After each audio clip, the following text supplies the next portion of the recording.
Hello everyone, मेरा नाम प्रियंका है और मैं आप सभी का बहुत बहुत स्वागत करती हूँ इंग्लिश एकेडमी पे। और आज का जो हमारा ये वीडियो होने वाला है ये है विस्टाज बुक के चैप्टर 8 पे बेस्ड, जो कि है मेमोरीज ऑफ चाइल्डहुड। ये क्लास 12th की बुक है विस्टाज और हम इसका चैप्टर 8 इस वीडियो में पढ़ने वाले हैं। जब हम इस चैप्टर की बात करते हैं तो ये दो पार्ट्स में डिवाइडेड है। फर्स्ट है the cutting of my long hair by Zitkala Sa, और जो दूसरा पार्ट है वो है we two are human beings written by Bama. अब इससे पहले कि हम ये लेसन शुरू करें, हम फटाफट से जान लेते हैं कि आखिर ये लेसन किस बारे में है। तो जब हम जिटकाला सा की बात करते हैं तो वो एक नेटिव अमेरिकन राइटर थी और उन्होंने हमेशा ही अपने पीसेस में जो भी उन्होंने लिखा है उसमें बात की है मार्जिनलाइज्ड सोसाइटी के लोगों के बारे में।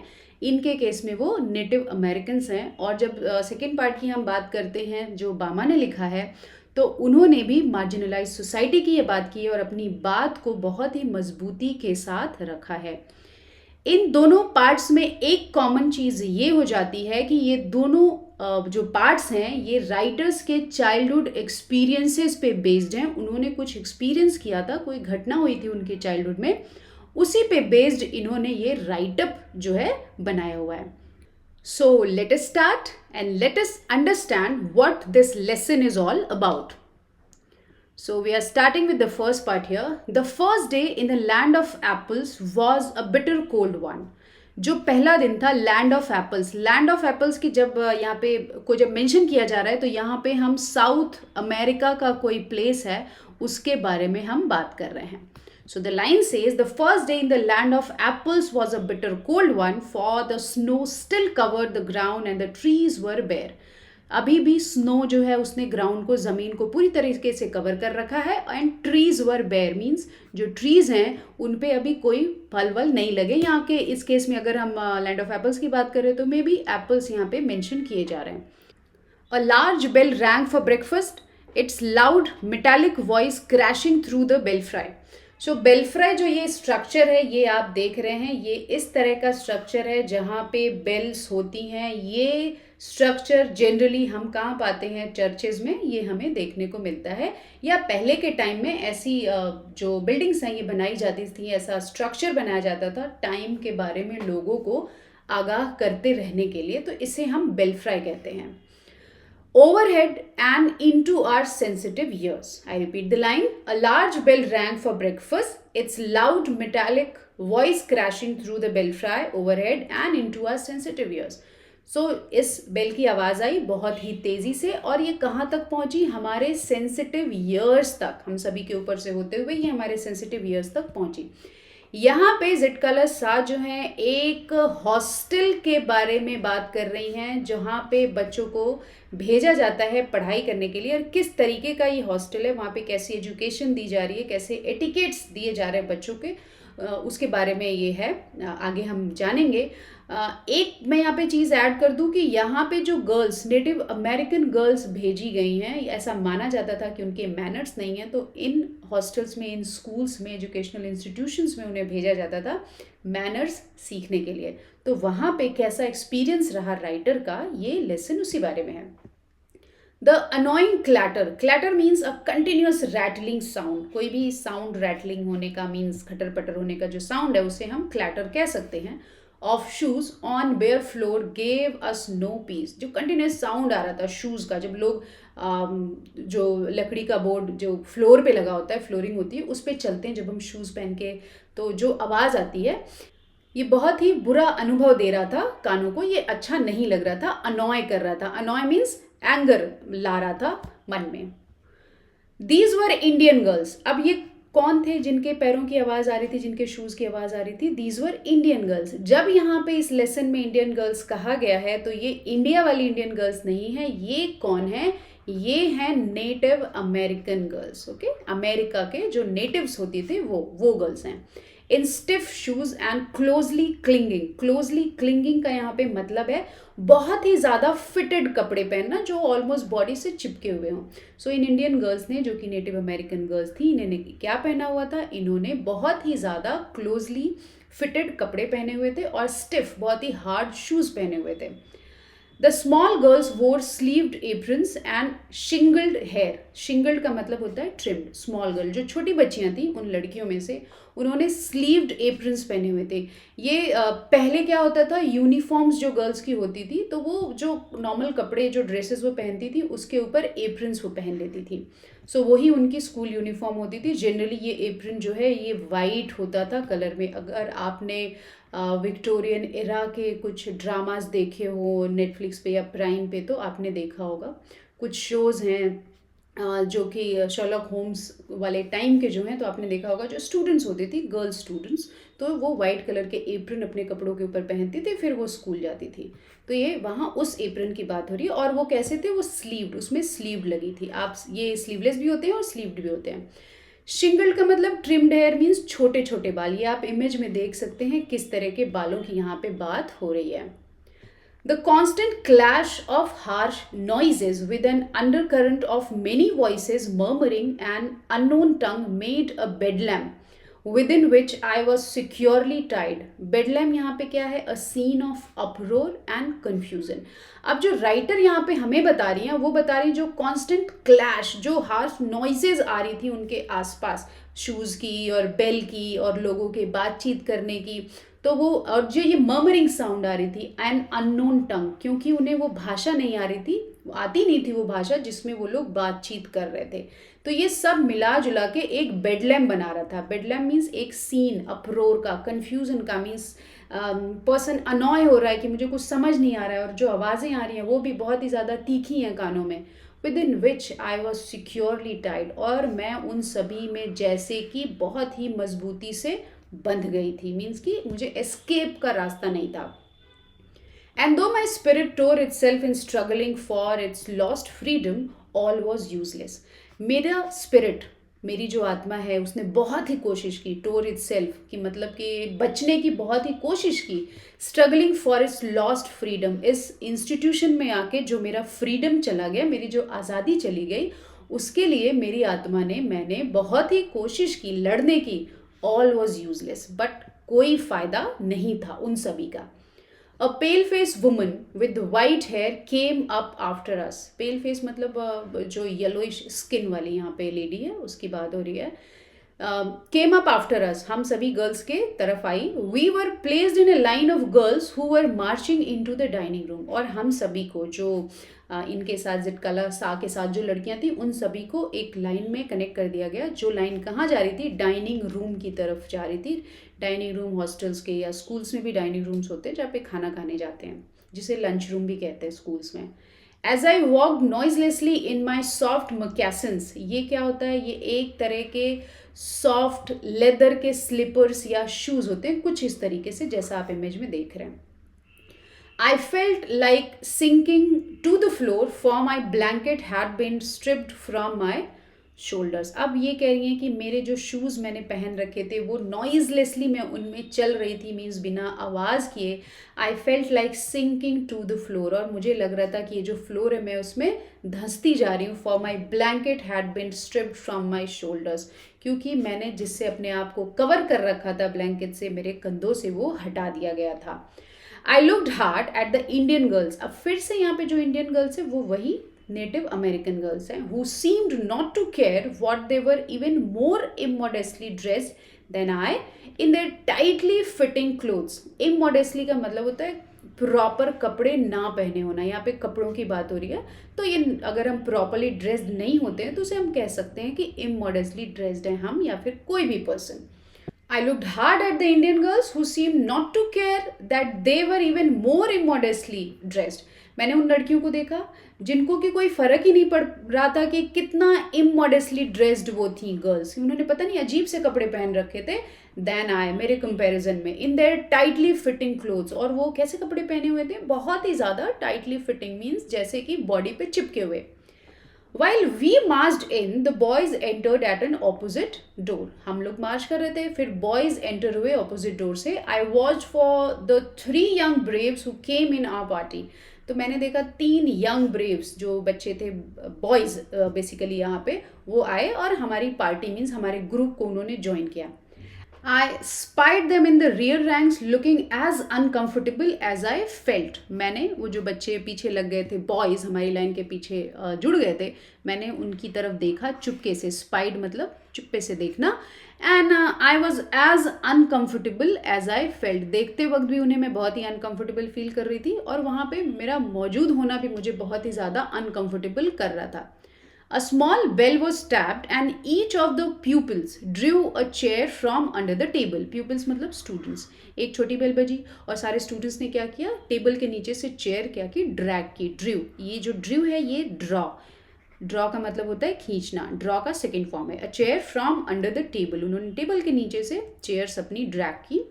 Supposing this act meant they were to be seated, I pulled out mine and at once slipped into it from one side. अब मुझे ये लगा कि जब ये चेयर्स ड्रैग की जा रही हैं तो ऑब्वियसली क्यों की जा रही हैं, बैठने के लिए. तो मैंने अपनी वाली जो चेयर थी वो खींची और मैंने क्या किया, मैं बैठ गई. I slipped into it from one side. और एक साइड से होते हुए मैं उस चेयर पे बैठ गई. But when I turned my head, I saw that I was the only one seated and all the rest at our table remained standing.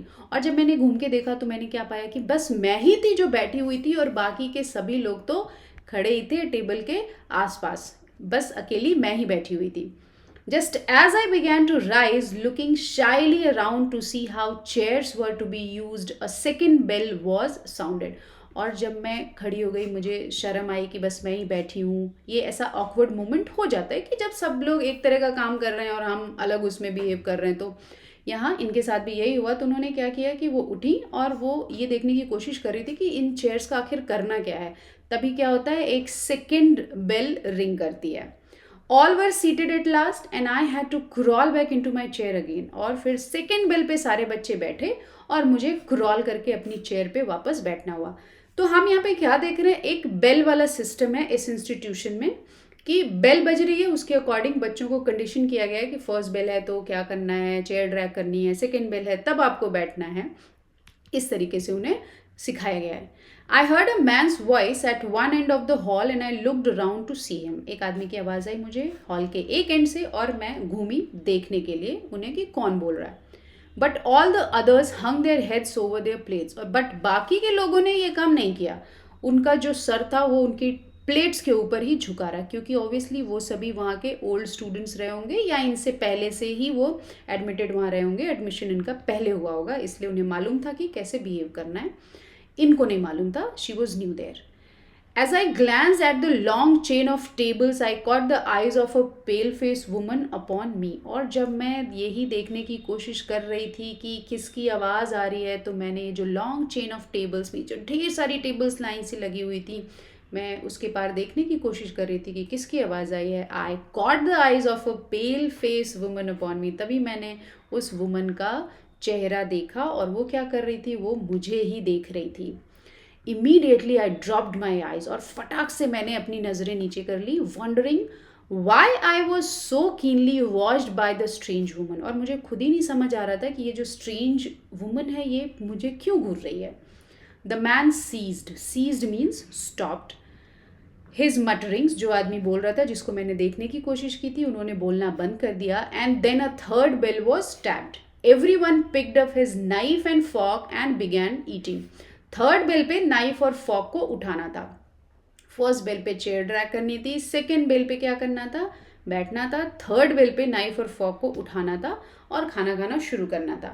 I began crying instead. और मुझे क्या इस पे रोना आ गया. For by this time I was afraid to venture anything more. मुझे इतना डर लग रहा था कि मुझे और कुछ करने में घबराहट हो रही थी, डर लग रहा था. But this eating by formula was not the hardest trial in that first day. But जो फर्स्ट डे मेरा उस इंस्टीट्यूशन पे था, ये ईटिंग बाय फॉर्मूला यहाँ बेल्स की बात हो रही है कि ये बेल्स होने पे खाना खाना ही हार्डेस्ट पार्ट नहीं था मेरी जर्नी का, फर्स्ट डे की जर्नी का. कुछ और भी था. Late in the morning my friend Judewin gave me a terrible warning. Judewin ने मुझे लेट मॉर्निंग में एक बहुत ही टेरिबल, एक भयानक वार्निंग दी. और उन्होंने क्या वार्निंग दी मुझे, उन्होंने मुझे बताया Judewin knew a few words of English, ये मेरी फ्रेंड बन गई थी, इनको थोड़े से इंग्लिश के वर्ड्स आते थे। And she had overheard the pale face woman talk about cutting a long heavy hair. तो उन्होंने वो पेल फेस वाली जो वुमन थी जो स्टेयर कर रही थी मुझे, उन्हें बात करते हुए सुना था कि जो हमारे लंबे बाल हैं उन्हें काटना होगा। Our mothers had taught us that only unskilled warriors who were captured had their hair shingled by the enemy. But हमारी मदर्स ने हमें ये सिखाया था, मतलब हमारे कल्चर में क्या चलता है, हर जगह का कल्चर अलग होता है और हर कल्चर के अलग नॉर्म्स होते हैं, अलग रूल्स होते हैं। सो उसी के अकॉर्डिंग उस कल्चर के लोग बिहेव करते हैं, एक्ट करते हैं। तो इस कल्चर में जहाँ से जितकाला सा आई थी वहाँ क्या था, our mothers had taught us that only unskilled warriors who were captured had their hair shingled by the enemy.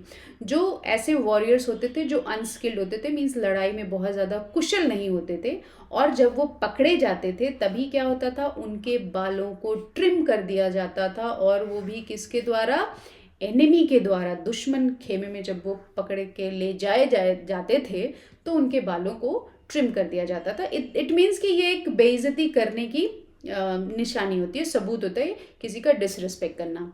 Among our people short hair was worn by mourners. हमारे कल्चर में, हमारे लोगों में छोटे बाल किनके होते थे, वोन बाय मॉनर्स, वो जो लोग मॉन करते थे। मॉन करना मतलब होता है जैसे कुछ मिस हैपनिंग हो जाती है फैमिली में, फॉर एग्जाम्पल किसी पर्टिकुलर फैमिली मेम्बर की डेथ हो गई तो उसके लिए जब मॉन करते थे तो बाल छोटे करवाते थे। एंड शिंगल्ड हेयर बाय कावर्ड्स, और जो शिंगल्ड हेयर, जो ट्रिम्ड हेयर जैसा यहाँ पे मैंने गर्ल्स का देखा था, वो किनके होते थे, वो कावर्ड्स के होते थे, जो डरपोक लोग होते थे, जैसा कि मैंने पहले बताया कि जो लोग पकड़े जाते थे दुश्मनों के द्वारा, उनके। We discussed our fate some moments, and when Judwin said we have to submit because they are strong, I rebelled. हमने डिस्कस किया थोड़ी देर कि हमारे साथ क्या होगा। उसके बाद जुडविन ने कहा कि कोई फ़ायदा नहीं है, हमें सबमिट ही करना पड़ेगा, हमें एक्सेप्ट करना पड़ेगा। क्यों? क्योंकि वो लोग हमसे ज़्यादा स्ट्रांग हैं। आई रिबेल्ड, मैंने कहा नहीं, मैंने इसको ईजिली एक्सेप्ट नहीं किया। मैंने कहा no, I will not submit, I will struggle first, I answered. I watched my chance and when no one noticed, I disappeared. मैंने डिसाइड किया कि मैं इतने आराम से हार तो मानूंगी नहीं। तो मैंने क्या किया, जब मैंने देखा कि कोई नोटिस नहीं कर रहा मुझे, तो मैंने क्या किया, मैं चुप्पे से वहाँ से डिसअपेयर हो गई, चुपके से मैं निकल गई वहाँ से। फिर क्या हुआ, I crept.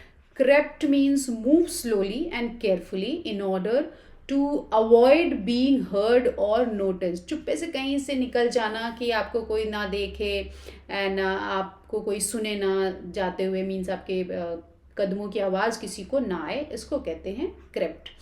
I crept up the stairs as quietly as I could. जितना धीरे धीरे हो सका मैं वहाँ से निकली।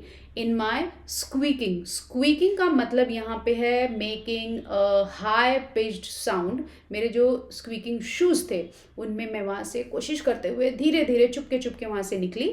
My moccasins had been exchange for shoes. अब मैं जो शूज़ अपने घर से पहन के आई थी वो अब एक्सचेंज कर दिए गए थे, अब मुझे दूसरे शूज़ मिल गए थे। मैं चुपके से वहाँ से निकल गई। Along the hall I passed without knowing where I was going. Hall पूरा मैं पास कर गई और मुझे यहाँ तक कि पता ही नहीं था कि मैं जा कहाँ रही हूँ। पहली बात क्योंकि वो जगह नई थी मेरे लिए। Turning aside to an open door I found a large room with 3 white beds in it. फिर क्या होता है, मैंने तभी क्या देखा, एक ओपन डोर, खुला दरवाज़ा दिखा एक रूम का। आई found a large room with 3 white beds in it. ये एक बड़ा सा कमरा था, इसमें 3 white बेड्स लगे हुए थे। The windows were covered with dark green curtains which made the room very dim. Windows पूरी कवर थी ग्रीन कर्टन से। इससे क्या हो रहा था, बहुत ही कम लाइट आ रही थी कमरे में, तो बहुत ही ज़्यादा एक तरह से हम कह सकते हैं अंधेरा था रूम में। Thankful that no one was there, I directed my steps towards the corner farthest from the door. दरवाजे का जो सबसे दूर वाला कॉर्नर था, मैं वहाँ तक पहुँची। और मैंने क्या पाया, मेरे लिए सबसे बड़ी बात क्या हो गई कि उस कमरे में कोई था ही नहीं। On my hands and knees I crawled under the bed. अपने हाथों के बल, अपने घुटनों के बल क्रॉल करके मैं बेड के नीचे पहुंच गई। And huddled my self in the dark corner. और फटाफट से मैं कहाँ पहुंची, जो अंधेरा कॉर्नर था वहाँ जा पहुंची। From my hiding place I peered out. Peered out means to look towards someone or something, and shuddering means shaking और vibrating. ये जनरली क्या होता है, डर के मारे जो होता है उससे। From my hiding place I peered out, मेरे जो छुपने की जगह थी वहाँ से मैंने देखने की कोशिश की। And I was obviously shuddering with fear, मैं डर के मारे कांप रही थी। When ever I heard food steps near by, जब कभी भी पैरों की आवाज़, कदमों की आवाज़ मेरे आसपास आ रही थी तो मैं डर के मारे कांपने लग रही थी। Though in the hall, loud voices were calling my name and I knew that even Judwin was searching for me. Hall में बहुत ही तेज़ आवाज़ें आ रही थी और वो सभी मुझे ही बुला रहे थे, मुझे ही पुकार रहे थे। और इवन जुडविन जो मेरी फ्रेंड थी वो भी मुझे ही खोज रही थी। I did not open my mouth to answer, but मैंने अपना मुंह नहीं खोला आंसर करने के लिए। Then the steps were quicken and the voices became excited, और जो कदमों की आवाज़ आ रही थी वो और फटाफट हो गई, मीन्स कि लोग तेज़ी से जल्दी जल्दी चलने लगे थे। And the voices became excited, और जो लोगों की आवाज़ें थी वो एक्साइटेड मीन्स थोड़ा सा उत्साह यहाँ पे किस लिए, क्योंकि वो सभी अब अनॉय हो रहे थे क्योंकि एक लड़की वहाँ से गायब थी। The sounds came nearer and nearer, और उनकी जो आवाज़ है वो और ज़्यादा पास मेरे आने लगी। Women and girls entered the room, girls और विमेन मेरे कमरे में जहाँ मैं छुपी हुई थी वहाँ आई। I held my breath and watch them open closet doors and peep behind large trunks. मैंने मेरी सांस रोकी और मैंने क्या पाया कि वो सभी जो क्लोजेट मीन्स अलमारियाँ खोल खोल के चेक कर रहे थे, और लार्ज ट्रंक जो बड़ी बड़ी संदूकें रखी हुई थी वो सभी खोल के मुझे ढूंढने की कोशिश कर रहे थे। Someone threw up the curtains, किसी ने तभी पर्दे हटा दिए। And the room was filled with sudden light, अब यहाँ पे आप इमेजिन कर सकते हैं कि ये छुपी हुई हैं और पर्दे भी हटा दिए गए, लाइट भी आ गई रूम में और ढेर सारे लोग आए इन्हें ढूंढने के लिए। तो क्या मेंटल कंडीशन चल रही होगी, हार्ट बीट कितनी ज़्यादा रेज हो गई होगी, स्पेशली जब आप अपनी फैमिली के साथ नहीं रह रहे होते हैं तब। What caused them to stoop and look under the bed, I do not know. क्या ऐसा हुआ कि वो stoop means झुक के उन्होंने बेड के नीचे देखा, मुझे नहीं पता। I remember being dragged out, though I resisted by kicking and scratching wildly. और मुझे बस इतना याद है कि मुझे खींच के वहाँ से निकाला गया, दो मैंने बहुत कोशिश की, मैंने किकिंग भी की, मैं स्क्रैच भी कर रही थी, मीन्स खरोंच रही थी जो मुझे खींचने की कोशिश कर रहा था उसे वाइल्डली, बहुत ही बुरी तरीके से, बट मैं हार गई। In spite of myself I was carried downstairs and tied fast in a chair. मैं हार गई, मुझे नीचे लाया गया और एक चेयर में मुझे बांध दिया गया बहुत ही मजबूती के साथ।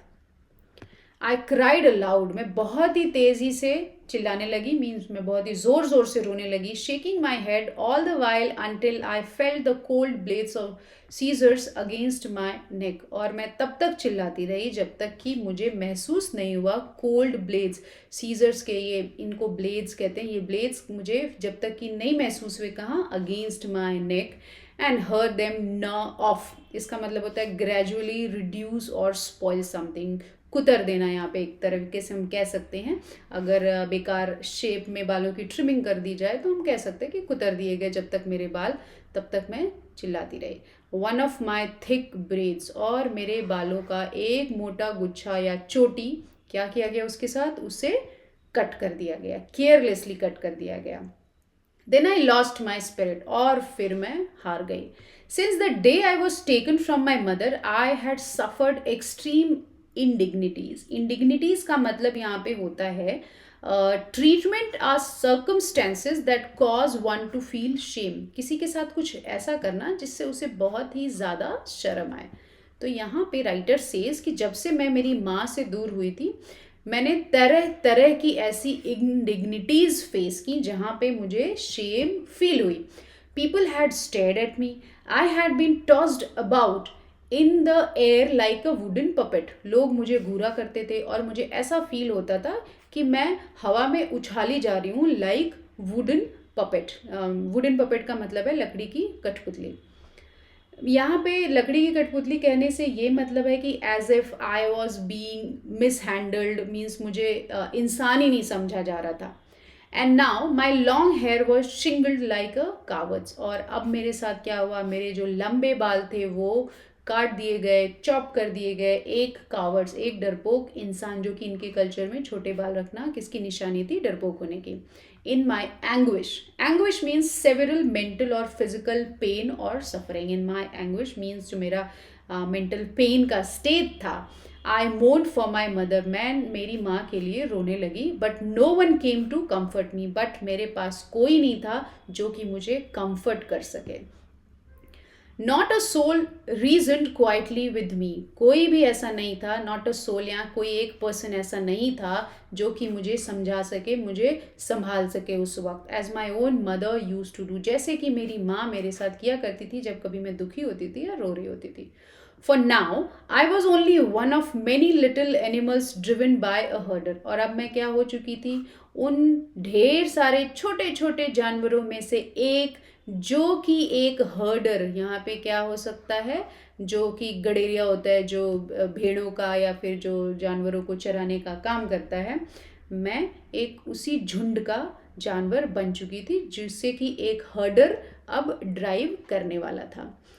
तो यहाँ पे हमने इस पार्ट में यानी कि पार्ट 1 में ये जाना कि किस तरह की इंडिग्निटीज ज़िटकला ने फेस की जब वो एजुकेशनल इंस्टीट्यूशन ज्वाइन करती हैं जहाँ की उन्हें भेजा गया था, जहाँ ये कंसीडर किया जा रहा था कि नेटिव अमेरिकन गर्ल्स को अगर भेजा जाएगा तो उन्हें मैनर्स आएंगे, वो पढ़ेंगी लिखेंगी, क्योंकि ये समझा जाता था कि उनमें एटिकेट्स नहीं है और उन्हें ऐसे इंस्टीट्यूशन में इसीलिए भेजा जाता था. तो हमने पाया कि ये जो फर्स्ट पार्ट था ये चाइल्डहुड बिटर एक्सपीरियंस जो हुआ था चाइल्डहुड में ज़िटकला के साथ, उस पे बेस्ड था. और उन्होंने बहुत ही अच्छे से पोर्ट्रे किया है अपना वो चाइल्डहुड एक्सपीरियंस इस लेसन में. इस लेसन के पार्ट 2 की वीडियो लिंक आपको डिस्क्रिप्शन बॉक्स में ही मिल जाएगी. पार्ट 1 को पढ़ने के बाद आप पार्ट 2 की लिंक को फॉलो करके उसे भी प्रिपेयर कर सकते हैं. That was all about this. Thank you everybody for watching.